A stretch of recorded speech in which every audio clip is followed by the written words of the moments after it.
Pak Aam, di lingkungan saya banyak sekali yang merokok.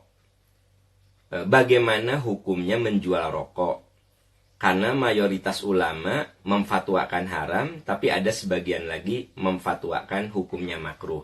Lalu bagaimana dengan yang jualan rokok? Ya, kita sepakati bahwa para ulama terbagi kepada dua pendapat tentang rokok. Tergantung ulamanya. Kalau ulamanya merokok, dia cenderung akan memakruhkan. Kalau ulamanya tidak merokok, cenderung dia mengharamkan, ya. Yang pasti merokok itu minimal mengganggu kenyamanan orang lain. Itu minimal. Jadi saya mencoba melihatnya dari segi akhlak. Kalau dari segi hukum, memang di antara ulama ada dua pendapat.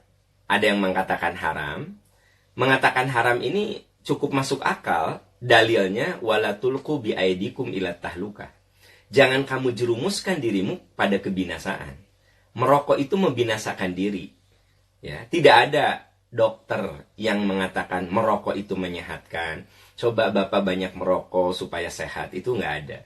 Walaupun dokter banyak juga yang merokok. Tapi dokter yang merokok pun sebenarnya dia tidak pernah menyarankan kepada pasiennya untuk merokok. Ya, bahkan dokter bilang, Bapak jangan seperti saya.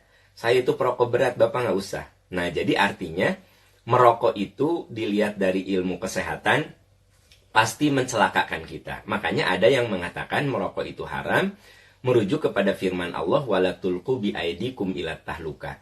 Jangan kau jerumuskan dirimu pada kebinasaan. Nah, ada juga yang mengatakan makruh. Mengatakan makruh artinya merujuk kepada hadis tentang bau-bauan. Rasulullah melarang orang yang baru memakan bau-bauan seperti zaman dulu kan tidak ada jengkol, tidak ada pete ya, zaman Rasulullah. Yang ada adalah bawang. Jadi orang kalau makan bawang itu cenderung mulutnya bau. Nah, Rasul memakruhkan memakruhkan makanan yang bau-bau. Nah, ulama yang mengatakan bahwa merokok itu makruh menganalogikan rokok itu dengan pete, menganalogikan rokok itu dengan jengkol, menganalogikan rokok itu dengan bawang. Hadis yang menjelaskan tidak boleh memakan bau-bauan kalau mau sholat. Jadi, makanya saya bilang, orang yang mengharamkan ada dalil, orang yang memakruhkan juga punya dalil. Tapi saya ingin melihat dari sisi lain. Kata Rasulullah, al-muslimu man salimal muslimuna min lisanihi wa yadihi. Orang muslim itu yang bisa memberikan ketenangan, kenyamanan kepada orang lain.